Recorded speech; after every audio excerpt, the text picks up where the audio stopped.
En toute vérité, 11h midi sur Sud Radio, Alexandre Devecchio. En toute vérité, chaque dimanche entre 11h et midi sur Sud Radio, sécurité, économie numérique, immigration, écologie. Pendant une heure, chaque semaine, nous débattons sans tabou des grands enjeux pour la France d'aujourd'hui et de demain. Et ce dimanche, nous consacrons une émission spéciale aux résultats des élections américaines. Nous avons le plaisir de recevoir le porte-parole des Républicains en France, Nicolas Conquer, l'écrivain franco-américaine Julie Girard et en duplex de Washington, Louis Sarkozy, essayiste et spécialiste de la politique américaine. Pourquoi les journalistes se sont-ils encore plantés? Quels sont les enseignements à tirer de l'élection de Donald Trump? La droite française peut-elle s'en inspirer? Quelles seront les conséquences pour la France et l'Europe? Tout de suite, les réponses de mes invités en toute vérité. En toute vérité sur Sud Radio, Alexandre Devecchio. Bonjour à tous, ravi de vous recevoir sur Sud Radio pour discuter pendant une petite heure de l'élection américaine, essayer d'en tirer les enseignements. Mais d'abord, et c'est peut-être une question pour Nicolas Conquer, le président, enfin le représentant des Républicains en France.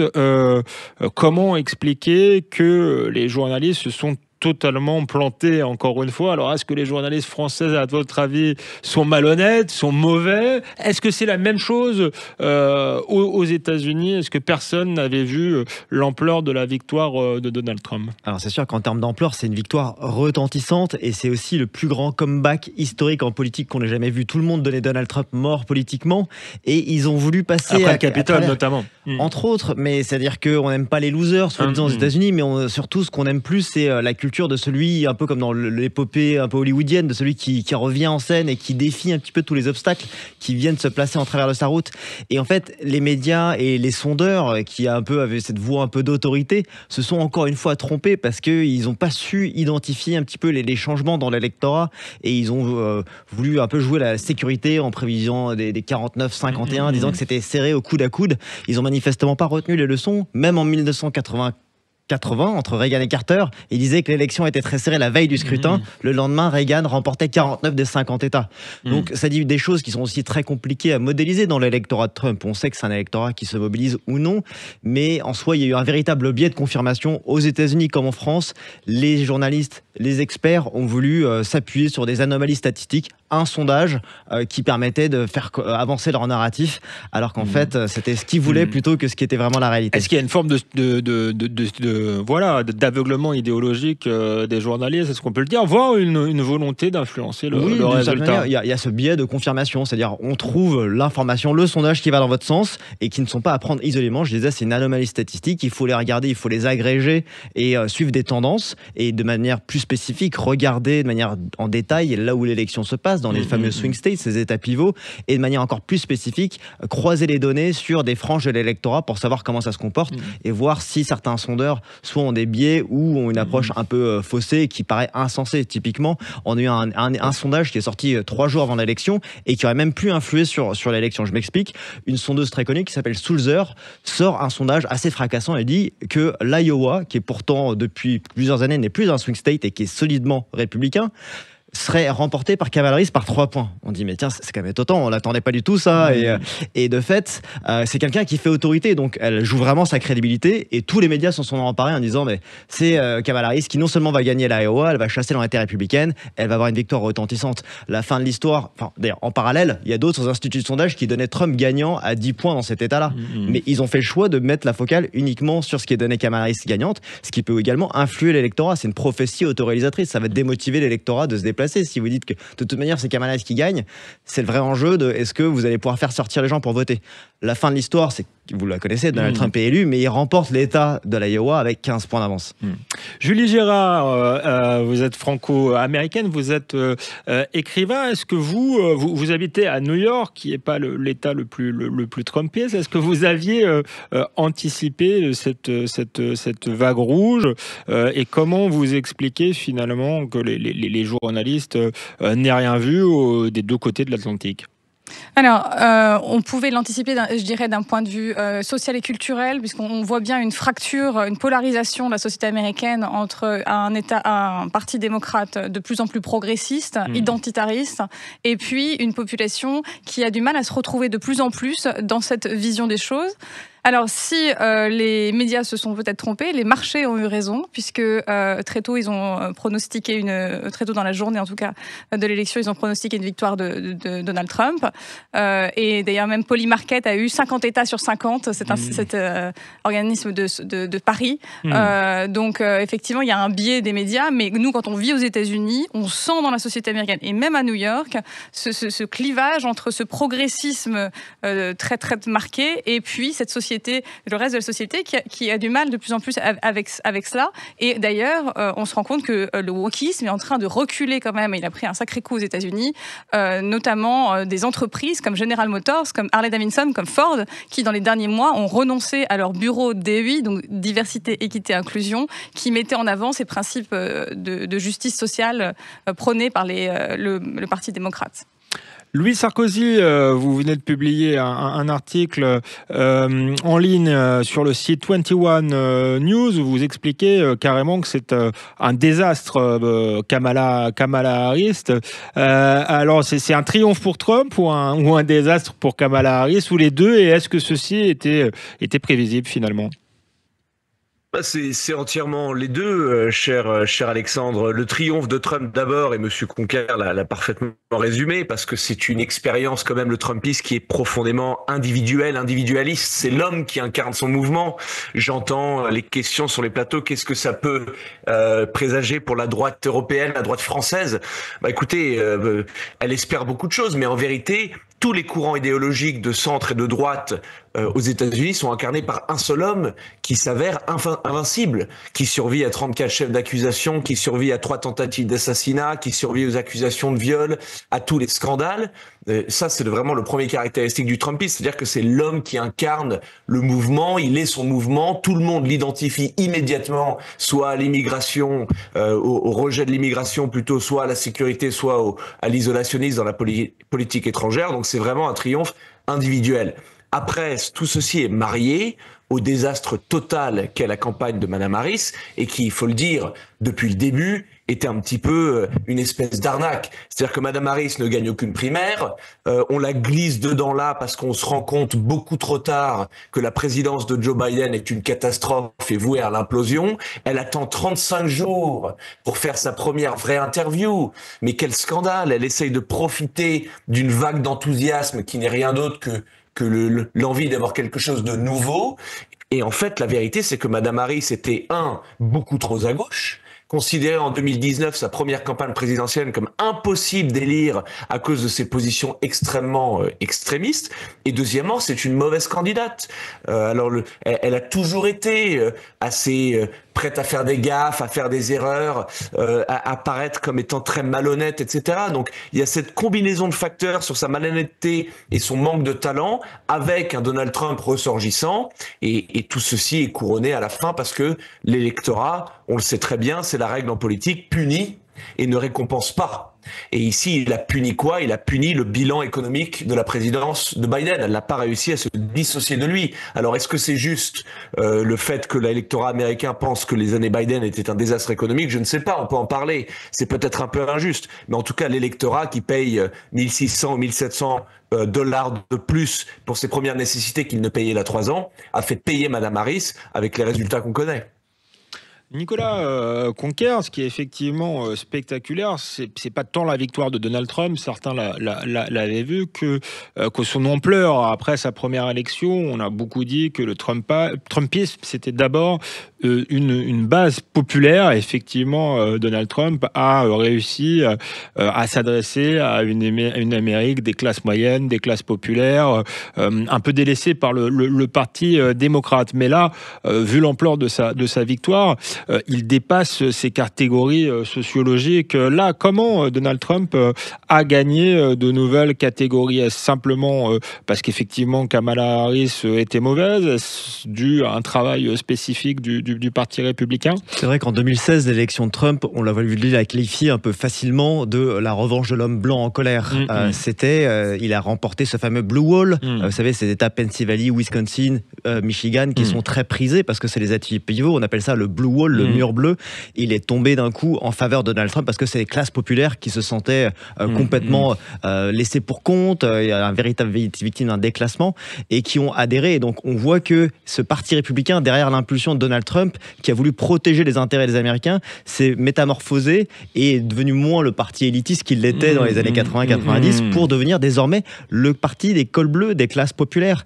Et on le voit, il est également, sans faire du clientélisme racial comme l'a fait Harris et les démocrates, de par leur positionnement très extrémiste. Il y a vraiment des choses très choquantes qui se sont allées jusqu'à proposer, qui étaient même contraires à l'esprit de la Constitution. Les démocrates ont fait des propositions basées sur la couleur de peau, ce qui est quand même choquant, pour ne pas dire insultant vis-à-vis des électeurs des minorités. Oui, notamment autour du commerce de la drogue, légaliser le commerce de la drogue et faire payer moins d'impôts les hommes noirs qui investiraient dans ce commerce-là. C'est ça, au mieux du clientélisme électoral, ou voire du clientélisme crasse, racial, qui est absolument indigne des États-Unis, compte tenu du passé que nous avons, et de fait, il y a un amendement de la Constitution qui est prévu à cet effet. Donc ça montre que les électorats des minorités ne réfléchissent pas sur la base de promesses creuses qui vont être faites par des partis démocrates qui les utilisent à des fins électorales tous les 4 ans, et ont voulu se tourner vers le candidat qui pouvait le plus leur apporter une prospérité, une sécurité pour leur communauté, et ne pas juste être essentialisé et retourner à leur couleur de peau. Et ça s'est matérialisé dans les votes. Donald Trump, il a progressé dans toutes les franges de l'électorat. Il a progressé chez les latinos, mais de manière significative. Et il a progressé également chez les Afro-Américains, chez les hommes en particulier, et également même dans l'électorat juif des swing states, qui a basculé très nettement en sa faveur. Même les femmes aussi, et sans parler évidemment des jeunes et des personnes non diplômées. Par contraste, Kamala Harris, la seule frange de l'électorat dans laquelle elle progresse, c'est les femmes diplômées, très fortunées et athées. Donc ça montre véritablement 2 Amériques, 2 visions différentes, et cette frange de l'électorat, elle ne suffit pas de gagner les États-Unis. Donc ça montre que le fait de se focaliser uniquement sur cette base et de jamais vouloir toucher le cœur des Américains, comme a fait Donald Trump en s'exprimant sur des nouveaux médiums, des podcasts, en allant vraiment faire une campagne de terrain, a montré qu'elle était complètement déconnectée des préoccupations des citoyens, des classes populaires complètement déclassées qu'on voyait donc dans la Virginie occidentale. Donc ça montre que faire campagne avec des stars du showbiz, aujourd'hui ça prend plus. Et les Américains pensent en âme et conscience pour se rejeter vers les idées et celui qui fera campagne. Nicolas Conquer, merci aussi à Julie Girard et à Louis Sarkozy. On se retrouve dans quelques minutes après une courte pause sur Sud Radio. En toute vérité, on continue à parler des élections américaines. On verra quels sont les enseignements à en tirer, notamment pour la droite française. À tout de suite sur Sud Radio, En toute vérité. En toute vérité, 11h midi sur Sud Radio, Alexandre Devecchio. Nous sommes de retour sur Sud Radio, En toute vérité, pour parler des élections américaines avec Louis Sarkozy en duplex de Washington, spécialiste de la politique américaine, avec Nicolas Conquer, porte-parole des Républicains en France, et avec Julie Girard, écrivain franco-américaine, qui est venue spécialement de New York pour commenter les élections. Julie Girard, avant la pause, on notait que Donald Trump avait su séduire des catégories qui n'étaient pas forcément les catégories qui avaient voté pour lui en 2016. Comment vous l'expliquez? Est-ce que c'est dû à la stratégie électorale de Donald Trump? Et est-ce que c'est dû à la radicalité, effectivement, des démocrates qui ont pu faire peur à l'électorat centriste en réalité, par justement leur position woke? Parce que c'est vrai qu'en France, on dit beaucoup que Donald Trump fait peur, qu'il est outrancier, excessif, et on oublie peut-être certaines outrances des démocrates, et notamment de Kamala Harris. Alors, très certainement, moi je vois 3 raisons principales. La première, c'est l'économie, pour revenir sur ce que vous disiez, parce que on se rend compte qu'effectivement, Joe Biden a créé 15 ou 16 millions d'emplois, 10% de croissance, mais j'ai envie de dire à quel prix? En 2021, on sort du Covid, on a un vaccin, l'inflation commence à monter, les marchés sont euphoriques, et là, Joe Biden crée 2 700 milliards de déficit. Cette année, on est encore à 1800 milliards de déficit. Donc ce déficit, en réalité, qu'est-ce qu'il a comme conséquence? Il faut regarder par classe, par catégorie socio-économique. Les populations les plus pauvres ont bénéficié de ce déficit parce que on a augmenté le salaire minimum. Les classes les plus aisées ont bénéficié des rendements de leur capital qui étaient supérieurs à l'inflation. Mais la classe moyenne, elle souffre. Elle a eu une inflation à 6,6% en juin 2022. On est encore à 3,2%. Au-delà de 3%, les gens le ressentent. Et cette classe, elle a voté aussi avec son portefeuille. Et ensuite, je vous rejoins sur la question des valeurs. Parce qu'effectivement, le Parti démocrate a radicalisé son propos ces dernières années. Comme le disait Louis Sarkozy, Madame Harris a fait une campagne en 2019 où elle n'était pas contre potentiellement définancer la police. Elle nous a proposé le Opportunity Agenda for Black Men, donc qui étaient des mesures effectivement fondées sur l'énicité. Je crois qu'il y a une grande partie de la population américaine qui ne veut plus de ça, qui ne se reconnaît pas dans ce progressisme exacerbé et qui voudrait revenir à des valeurs un peu plus traditionnelles et conservatrices. Y compris les minorités, puisque un des enseignements, c'est que non seulement les latinos, mais aussi les hommes noirs ont davantage voté pour les républicains qu'ils ne le faisaient par le passé. Là encore, est-ce que c'est un refus de ces minorités d'être essentialisées et instrumentalisées, ou est-ce que c'est un réflexe de leur portefeuille, peut-être, comme vous l'expliquiez, puisque Donald Trump, à son époque, a plutôt donné des emplois à ces catégories-là, et peut-être aussi qu'il a su les inclure dans une forme de rêve américain et de possibilité d'ascension sociale. Comment vous l'expliquez? 3 éléments. Le premier, c'est effectivement que la question économique a été importante. Le deuxième, c'est que je pense la question de l'immigration. Parce qu'on voit effectivement dans ces populations latino et noires beaucoup de gens qui s'inquiètent de l'immigration massive que l'on a eue au cours des 3 dernières années, puisque entre 2020 et aujourd'hui, l'immigration a été multipliée par 4. Madame Harris était en charge de cela.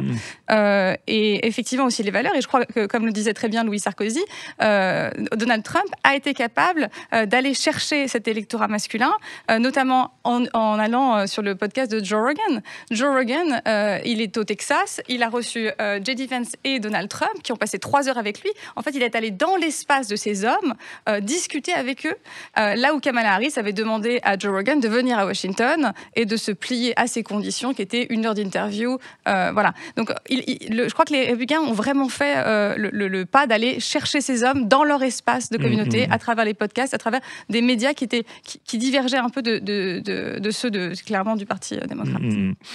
Louis Sarkozy, sur ce vote des minorités, est-ce qu'il y a une angoisse des Américains concernant l'immigration, y compris des Américains issus d'une immigration récente? Oui, et ça, c'est toute la subtilité de ces calculs électoraux que les démocrates n'ont pas compris. Et est-ce qu'ils les comprendront un jour? On ne sait jamais, parce qu'ils sont emprisonnés dans cette vue identitaire communautaire de la politique et en vérité de la philosophie même. Et ils ne peuvent pas comprendre que le discours anti-migratoire de Donald Trump peut plaire à une population latino. Les raisons sont en vérité assez simples. La plupart des immigrants légaux latinos aujourd'hui sur le marché du travail sont en compétition avec les nouveaux arrivés. Et donc on appelle ça les migrants fermer la porte derrière moi. Et ces gens-là écoutent le discours de Donald Trump en disant le coût du travail est en train de baisser, donc il faut absolument arrêter l'immigration pour protéger les employés qu'on a déjà aux États-Unis. Ça leur plaît.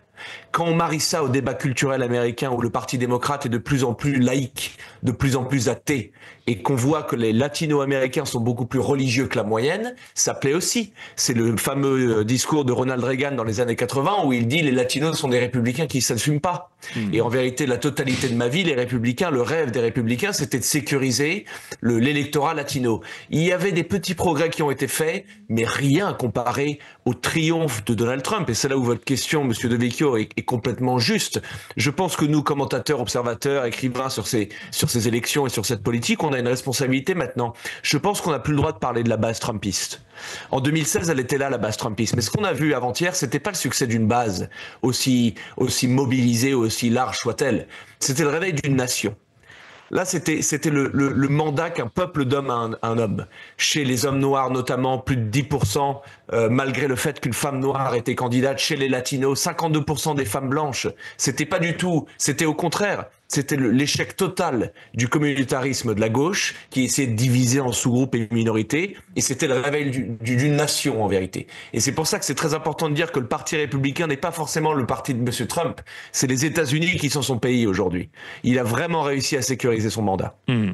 America First, c'était effectivement le slogan de Donald Trump, c'est le slogan depuis toujours. Est-ce que finalement le projet nationaliste est aujourd'hui nationaliste, et je dis ça sans que ce soit péjoratif, ou le projet national est vraiment aujourd'hui le projet qui est porteur aux États-Unis? On a connu une Amérique et un parti républicain plus impérialiste, je pense à Ronald Reagan, je pense à George Bush, ce repli sur un projet souverainiste en quelque sorte. Je sais pas, d'ailleurs je dis repli, mais là encore c'est pas forcément péjoratif, mais cette révolution idéologique au sein du parti républicain, est-ce que c'est une révolution qui fait mouche et qui touche et les républicains et les Américains?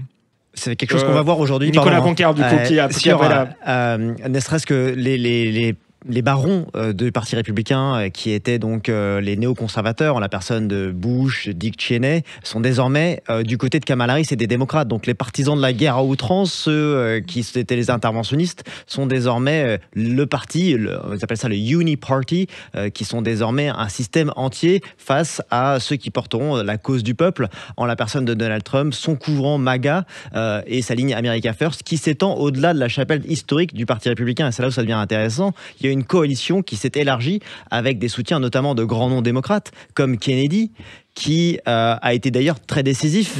C'était un candidat indépendant que les démocrates avaient évincé. C'est vrai, c'est que le nom de Kennedy pour le soutien au Parti républicain, et on s'en rend pas compte en France, mais c'est une transgression majeure. C'est une véritable prise de guerre d'une part, et après c'est un véritable ajout dans le corpus idéologique, une vraie approche sur la santé au cœur de cette élection et du programme qui doit être porté par Donald Trump, car il y a une véritable crise sanitaire et de santé publique aux États-Unis qui doit faire apparaître des gens, et je peux vous assurer que même depuis la France, j'ai pu mobiliser énormément d'électeurs sur la base de vous êtes peut-être pas pour Trump, mais regardez Kennedy qui vient faire son apport, et on a différentes autres figures qui ont pu créer un mouvement qui désormais est le plus grand mouvement qui s'étend. Donald Trump, non seulement il remporte le collège électoral, il remporte le vote populaire, c'était la première fois depuis 2004, et il progresse systématiquement à travers cet apport d'une coalition plus large que juste les figures des barons et des faucons qu'on pouvait avoir au sein du Parti républicain. Il y a des nouvelles figures, une nouvelle caste qui est à l'image de son électorat,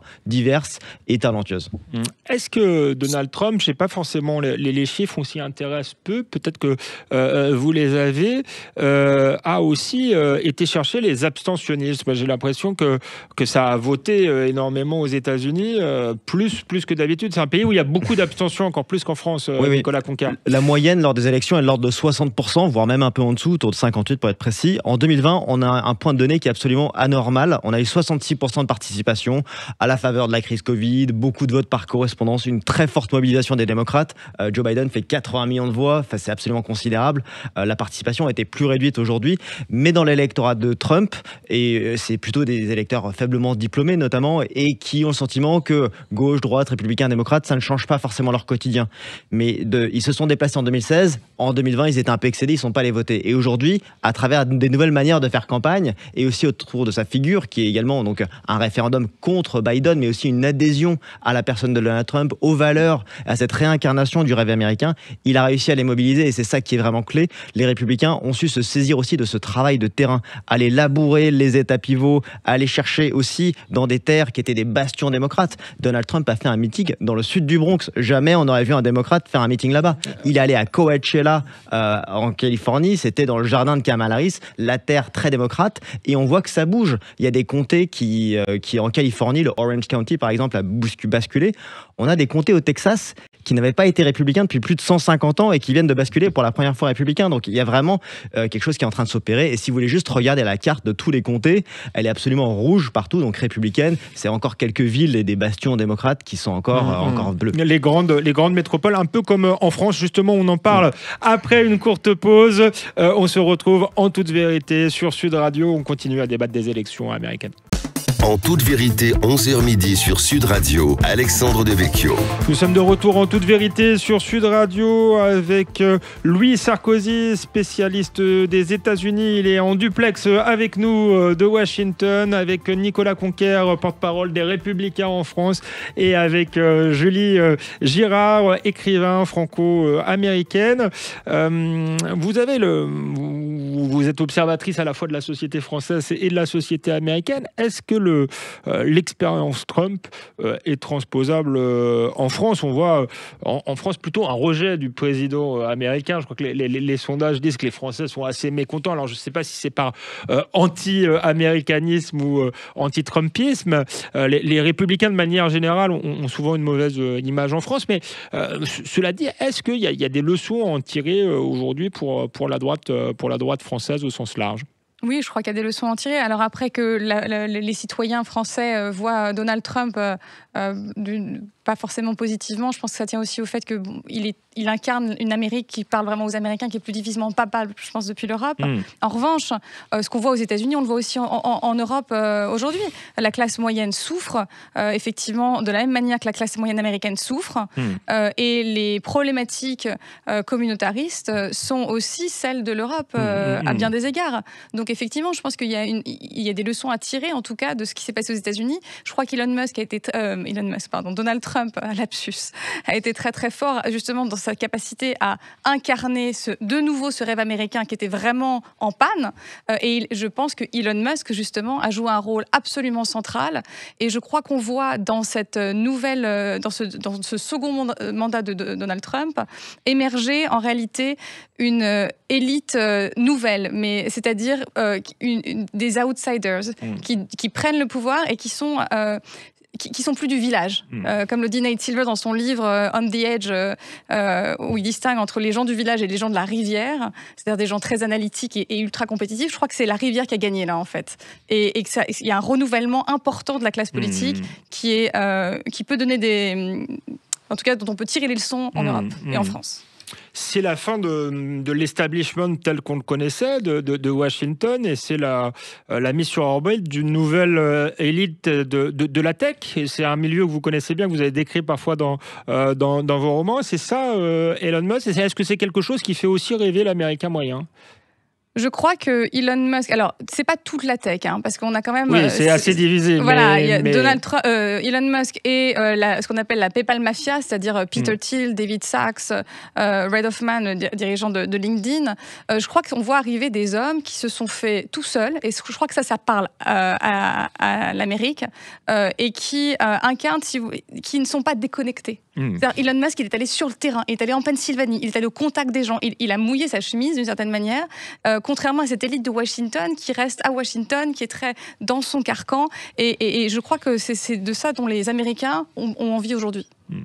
Louis Sarkozy, est-ce que vous nous avez dit le phénomène, c'est d'abord Trump, donc ça c'est intransposable parce que Trump a gagné parce qu'il était Trump, c'est un tribunicien, ce qu'on ne voit pas forcément en France, exceptionnel, quelqu'un qui a un instinct de la foule, une personnalité hors norme, mais au-delà de cette personnalité hors norme, est-ce qu'il n'y a pas une stratégie qui a été tout de même très intéressante, qui s'est fait en plusieurs étapes, on l'a rappelé, en 2016, la conquête d'une nouvelle base populaire, et aujourd'hui l'élargissement de cette base à d'autres catégories. Est-ce que ça, c'est pas quelque chose dont peut s'inspirer la droite française? D'ailleurs, le Rassemblement national, pour le coup, a aussi une base fortement populaire, sans parvenir toujours à élargir aux autres catégories. À l'inverse, la droite LR, depuis que Nicolas Sarkozy d'ailleurs a quitté le pouvoir, est incapable de s'adresser à d'autres catégories que les retraités, disons-le comme ça. Et donc, est-ce qu'il n'y a pas des leçons à en tirer malgré tout pour la vie politique française, Louis Sarkozy ? Écoutez, j'en vois une au-dessus de tout, et c'est d'attraper l'issue économique et de ne plus la lâcher. Parce qu'en vérité, cette victoire, elle nous surprend tous, mais elle se cachait au grand jour, parce que dans tous les sondages réputés, on demandait aux Américains quelle était la première problématique, ils répondaient l'inflation, ils répondaient l'économie. Ça, c'est le sujet que Donald Trump a pris, c'était sa première, deuxième et troisième priorité. Ensuite, c'était l'immigration, c'était d'ailleurs le numéro 2 sur la liste des priorités américaines. Donc ça, c'est la première leçon.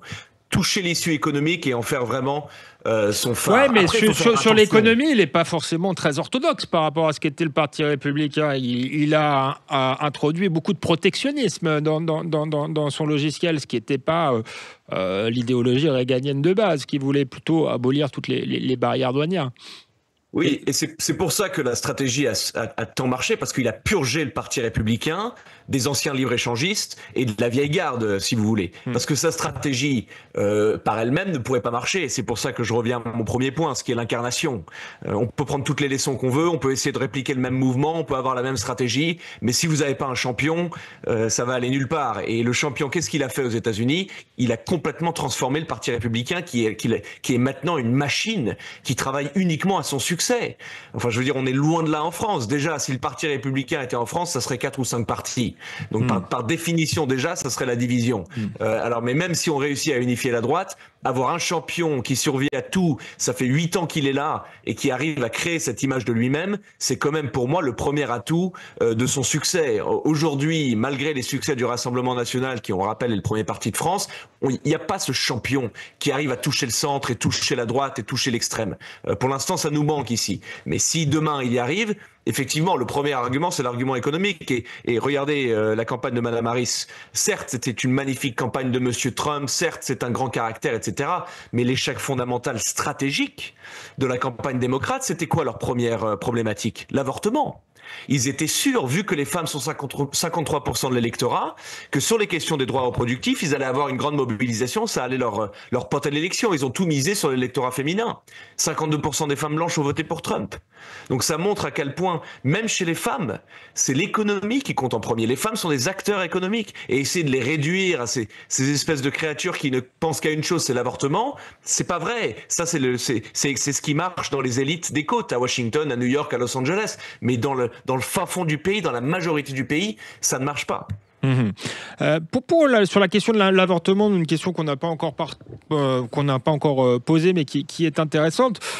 Effectivement, les femmes ne se réduisent pas à cette question-là, mais est-ce qu'on n'en a pas une vision caricaturale en France? Parce que ce qu'on voit, c'est que les Américains ont su faire la part des choses. Les mêmes qui ont voté plutôt pour ne pas trop limiter l'avortement dans les référendums ont tout de même voté Donald Trump. Donc finalement, on a peut-être une démocratie qui fonctionne bien, qui est plus nuancée que ce qu'on dit. Et du reste, est-ce que la volonté de Donald Trump était réellement d'en finir avec l'avortement ou simplement d'éviter certaines dérives, puisqu'on rappelle quand même aux Français que dans certains États aux États-Unis, on pouvait quasiment avorter jusqu'au terme de la grossesse. L'argument de Donald Trump, il est forcé ici à jouer un jeu d'équilibre. Parce qu'il a à sa droite, la droite religieuse, qui veut absolument être contre l'avortement, et il a tout le reste de sa coalition, notamment à sa gauche, qui reste quand même ambigu sur le sujet. Alors lui, il était obligé de dire un peu tout et son contraire. Mais ce qu'il a dit, par contre, c'est qu'il était pour le fameux IVF, et qu'au début, je ne sais pas si vous vous souvenez, le 6e amendement de la Constitution de la Floride qui demandait qu'un avortement soit fait après la date des 6 semaines. D'abord, il a dit qu'il était contre. Il a envoyé, quand il a dit ça, une vague de protestation de la part de sa droite. Il s'est immédiatement repris. Et en fait, le succès de l'expérience Trump sur cette question, c'est exactement d'avoir joué le jeu de l'équilibre. Mais aussi, le deuxième point que vous soulevez est totalement juste. C'est-à-dire que les Américains votent pour un président, mais il y a aussi, encore une chose que tellement de nos concitoyens français, malheureusement, ne comprennent pas, c'est l'aspect du fédéralisme. C'est-à-dire que les élections des États, et que dans la psychose américaine avant tout, il y a cette idée qu'on va, avec les problèmes locaux, on va à l'autorité locale. Et c'est uniquement sur les grandes questions de société qu'on court à Washington. Ça, c'est vraiment ce qu'il y a de premier dans la psychologie politique américaine, cette idée que ces 50 États, on décide des petits problèmes chez nous, et vraiment pour les grandes problématiques, on va à Washington. C'est ce qui s'est passé ici. Ils ont voté Donald Trump. Ils l'ont élu à la Maison-Blanche, mais effectivement, une grande partie de l'électorat a dit « Par contre, sur mon État, j'ai 2-3 idées différentes pour l'avortement ». Nicolas Conquer, vous vouliez rebondir peut-être sur l'avortement. Effectivement, c'est-à-dire que c'est une thématique qui a été très forte pour les démocrates lors des dernières élections de mi-mandat. Trump n'était pas sur le bulletin, comme on dit. Et de fait, ça venait dans un contexte où la décision de la Cour suprême venait juste, dans un effort démocratique, d'être renvoyée à chacun des 50 États. Et ça a permis de vraiment mobiliser massivement les démocrates pour voter contre, encore une fois, les républicains. La vague rouge qui était annoncée lors des dernières élections de mi-mandat ne s'est pas présentée, notamment pour cette raison. Mais aujourd'hui, malgré les caricatures qu'ont voulu en donner les démocrates et leur relais d'influence en disant que Donald Trump serait le pire hyper conservateur, enfin c'est mal le dépeindre, c'est quelqu'un qui est quand même très modéré sur ces positions-là, et de fait il compose, et aujourd'hui voilà, il essaye de réconcilier un petit peu ces franges plus évangéliques et très conservatrices avec des gens qui sont plus relativistes par rapport à ça, et il reste sur sa position de rendre à chacun des États cette compétence. Donc c'est pas tant un argument qui a pris vis-à-vis des populations qui, encore une fois on le dit, ne veulent pas se limiter uniquement à avoir recours à l'avortement. Aujourd'hui il y a des questions très concrètes, des problématiques bread and butter, c'est-à-dire vraiment des problématiques du quotidien qui impactent l'ensemble des hommes et des femmes aux États-Unis. Nicolas Conquer, merci aussi à Louis Sarkozy, à Julie Girard. Continuez à rester sur l'antenne de Sud Radio parce que le débat n'est pas fini. On se retrouve après une courte pause pour parler des États-Unis. On n'a pas encore parlé notamment des conséquences sur la France et sur l'Europe. Est-ce que la politique économique de Donald Trump est une bonne ou une mauvaise nouvelle pour les Français? Est-ce que sa politique étrangère également? On en débat après une courte pause dans la dernière partie d'En toute vérité. À tout de suite. En toute vérité, 11h midi sur Sud Radio, Alexandre Devecchio. Nous sommes de retour en toute vérité sur Sud Radio pour cette émission spéciale États-Unis avec Julie Girard, écrivain franco-américaine, avec Louis Sarkozy qui est en duplex de Washington, qui est spécialiste des États-Unis, essayiste, et avec Nicolas Conquer, porte-parole des Républicains en France. Je ne vous ai pas entendu avant la pause sur les enseignements tirés de la victoire de Donald Trump pour la vie politique française. Est-ce que le Rassemblement national, avec sa base populaire, vous paraît être un parti comparable au parti républicain aujourd'hui, ou est-ce que le système électoral, le système partisan français étant tellement différent, ça n'a pas de sens de comparer? Et du reste, est-ce que aussi le succès de Donald Trump tient à Donald Trump? Alors c'est sûr qu'il y a des choses à reprendre qui vont faire écho dans la population française. Je ne milite pas du tout pour un copier-coller de Trump en France, ça ne marcherait pas. Mais c'est sûr qu'on peut avoir un avènement de quelque chose qui ressemblerait à un Trumpisme à la française. Tout d'abord, c'est nécessaire d'abattre les digues idéologiques. Et on l'a vu lors des dernières élections législatives. Et avec Ciotti a franchi un petit peu ce Rubicon, ce cordon sanitaire, et en faisant une alliance avec le RN. Donc il y a vraiment cette coalition qui est en train de se faire.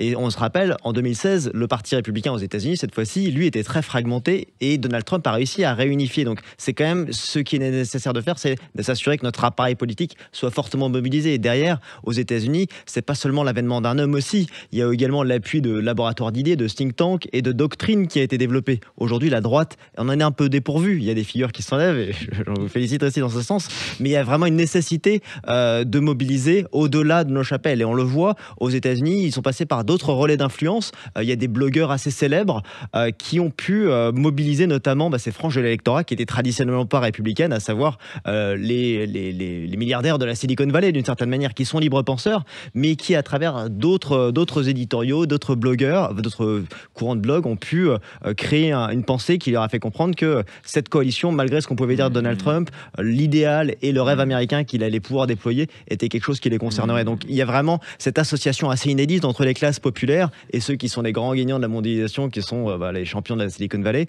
qui se doit d'être opéré. Il faut arriver à surpasser un peu ces fractures entre une base populaire, certains droites libérales ou souverainistes, qu'il est nécessaire de vouloir réconcilier. Et on le voit aujourd'hui, même en faisant des pas dans ce sens-là, on a encore nos querelles intestines. Donc est-ce qu'on arrêtera un jour d'avoir la droite la plus bête du monde? C'est du moins tout ce que j'espère, avec une personne forte qui arrivera à incarner cette idée comme d'un Trump, mais en France.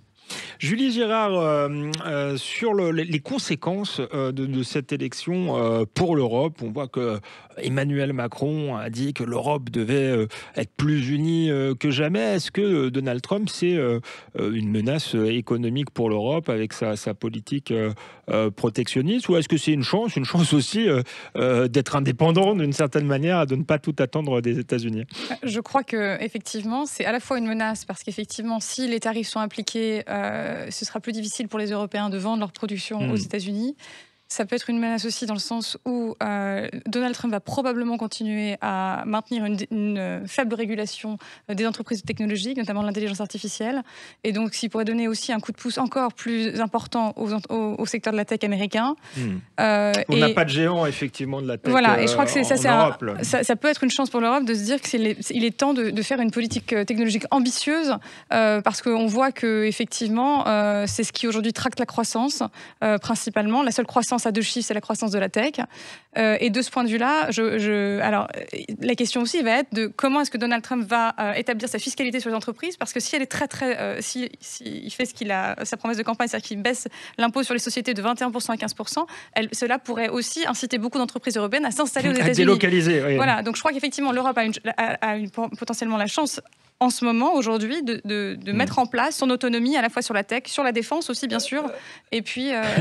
On rappelle qu'en France, on n'y est pas, parce qu'avec un Premier ministre de droite, on augmente les impôts, l'impôt sur les sociétés, notamment l'impôt industriel. Mais pour revenir à Donald Trump, c'est un homme de deal également. C'est un secret pour personne. Le principal adversaire des États-Unis aujourd'hui, c'est la Chine, désignée comme telle par Donald Trump. Est-ce qu'il n'y a pas aussi des deals à faire entre les États-Unis et l'Europe pour mener une politique protectionniste globale face à la Chine? Est-ce que c'est pas dans l'idée des Américains ou pas du tout? Est-ce qu'on ne compte pas tout simplement aux yeux de l'Amérique aujourd'hui?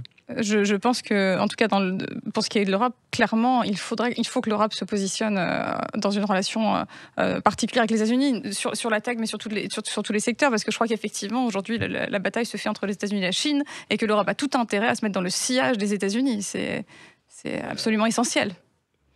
Louis Sarkozy, sur la politique économique des États-Unis, c'est une chance, c'est une menace pour la France? Elle me fait rire votre question, Monsieur De Vecchio, en étant tout à fait honnête, parce que aujourd'hui on a un peu peur, on a peur du désengagement, on a peur que le grand frère s'éloigne, on a nos problèmes économiques, politiques, on est en perte de puissance, mais j'ai du mal à ne pas me rappeler du général de Gaulle après la Libération, le pays détruit, pas d'infrastructure, une dette énorme, le chaos, la guerre civile sur l'horizon, et pourtant il se plaignait déjà que l'Américain était trop présent. Mais imaginez si on lui disait est-ce que vous serez en faveur d'un désengagement américain? Il serait complètement en faveur. Ça nous laisse de la marge. Même malgré les difficultés, malgré les problèmes économiques, ça serait son rêve au général de Gaulle qu'on lui dise ça, même en 45. Donc c'est vraiment, ça témoigne d'une chose pour moi, c'est du manque d'ambition, le manque de vision de notre classe politique. On n'arrive pas à voir aujourd'hui une opportunité dans le désengagement d'une présence qui, il faut le dire, est impériale sur notre continent. La montée de la Chine est une des meilleures choses qui puisse se passer en France, justement parce que ça nous laisse le temps de reprendre notre espace et de mener le continent européen. Alors il est vrai qu'on va souffrir, notamment sur les politiques douanières. Vous savez, c'est très drôle, parce qu'il a fait une interview de Donald Trump il y a quelques mois sur le journal Bloomberg. Et une très bonne question d'ailleurs que des journalistes, pas vous bien sûr, Monsieur De Vecchio, vous êtes un journaliste exceptionnel et toujours une vue sur l'histoire. Vous êtes diplomate. Oh non, je vous assure, c'est complètement honnête. Mais on a posé la question à Donald Trump en disant qui est votre président américain historique préféré. Question très intéressante. Et on s'attendait, c'était sûrement un piège d'ailleurs, parce qu'on s'attendait à ce qu'il nous dise un truc qui n'a aucun sens historiquement. Il dit William McKinley. Très intéressant, un président qui n'est pas du tout connu aujourd'hui. Pourquoi? À cause des tarifs. Le surnom de William McKinley, c'était le roi des tarifs. William McKinley, il est vrai, d'abord à la Chambre, ensuite en tant que président, installe des tarifs douaniers, et son idée c'était d'empêcher le revenu qui n'était pas encore existant à l'époque, d'empêcher l'impôt sur le revenu de s'installer et de payer à son contraire ça par des tarifs douaniers. Et en fait le problème c'est que les prix américains ont immédiatement augmenté et que les tarifs en fait n'étaient pas tenables. Les républicains perdent l'élection présidentielle, perdent les législatives et sont obligés de se débarrasser des tarifs. Mais Trump n'en parle pas de ça. Il a arrêté l'histoire à mi-chemin et il dit c'est mon préféré, c'est lui, il a rendu le pays riche. Alors c'est très drôle parce que William McKinley aussi a été assassiné, il est tué, peut-être une autre raison pourquoi Trump n'a pas encore été assassiné, on a essayé mais c'est pas encore fait. Pas encore, mais il s'est quand même pris une balle dans l'oreille, il faut le rappeler. Donc oui, c'est vrai qu'on n'en a pas parlé, mais ça a été un des rebondissements de cette campagne folle. Ouais, effectivement. Bien sûr, mais 24 heures avant sa mort, William McKinley dit finalement la guerre commerciale c'est une mauvaise idée. McKinsey. Donc on a l'impression que Trump a lu l'histoire de McKinsey, s'est arrêté à mi-chemin et est sorti avec ses conclusions financières. Donc tout ça pour dire que la France va sûrement souffrir au court terme, surtout si on rentre dans une relation de conflit économiquement, mais que mon Dieu, voyons l'opportunité ici. Enfin un peu d'espace. Il faut juste avoir assez d'ambition pour récupérer l'opportunité. Louis Sarkozy, c'est bientôt la fin de cette émission. Ça pourrait être le thème d'une émission en entier, mais on n'a pas parlé de politique étrangère. Est-ce que Donald Trump est finalement un homme de paix qui va faire la paix avec la Russie comme il l'a dit, ou est-ce que c'est un facteur d'instabilité internationale? Qu'est-ce qu'il va faire par rapport à la Russie, par rapport à l'Iran aujourd'hui, Donald Trump? Alors, qu'est-ce qu'il va faire, Monsieur Devecchio? Je donnerais beaucoup d'argent pour être dans sa tête. Je ne le suis pas, malheureusement. Qu'est-ce qu'il a annoncé, en tout cas?